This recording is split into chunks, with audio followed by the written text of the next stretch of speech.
நம்ம பண்ற தப்பே இதாங்க. நம்மள பலர் நைட் 8:00 மேல தான் வெளிய போய் ஃபுல்லா சாப்பிட்டு வருவாங்க. அதுவும் ஹெவியான ஜங்க் ஃபுட், ஆயில் ஃபுட் தான் சாப்பிடுவாங்க. இப்படி சாப்பிடுறதுனால அவங்களோட ஸ்லீப்பிங் பேட்டர்ன் சுத்தமா அஃபெக்ட் ஆயிரும். ஸோ லேட்டா தூங்குறதுனால நிறைய ஹெல்த் இஷ்யூஸ் வர ஆரம்பிக்கும். டைஜஷன் ப்ராப்பரா இருக்காது, கான்ஸ்டிபேஷன் இஷ்யூ வரும், weight gain, PCOD, heart attack அப்படின்னு நிறைய சொல்லிட்டே போலாம்.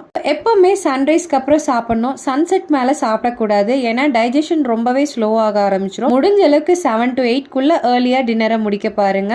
டின்னர் முடிச்சுட்டு நீங்க எப்பவுமே ஒரு 3 hours கழிச்சு தான் தூங்கணும். அந்த டைம்ல ஒரு 10 minutes வாக் பண்றதுனால டைஜஷனுக்கு நல்லாவே ஹெல்ப் பண்ணும். நம்ம கிரேவிங்ஸை கண்ட்ரோல் பண்றதுக்காக பேலன்ஸ்ட் அண்ட் ஹெல்த்தியா ஃபுட் எடுத்துக்கும் போதே ஃபில்லிங்கா இருக்கும். முடிஞ்ச அளவுக்கு டின்னர் லைட்டா இருக்கிற மாதிரி பார்த்துக்கணும்.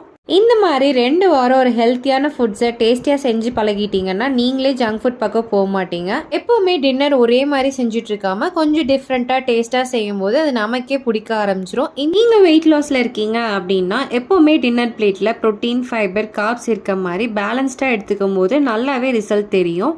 இது எல்லாமே இருக்க மாதிரி ஒரு பேலன்ஸ்டான 7 daysக்கு 7 டிஃப்ரெண்டான டின்னர் ரெசிபிஸ். இதோட ஃபுல் ரெசிபி வீடியோ வேணும்னு நினைச்சீங்கன்னா கீழே இருக்க லாங் வீடியோ லிங்க் செக் பண்ணி பாருங்க.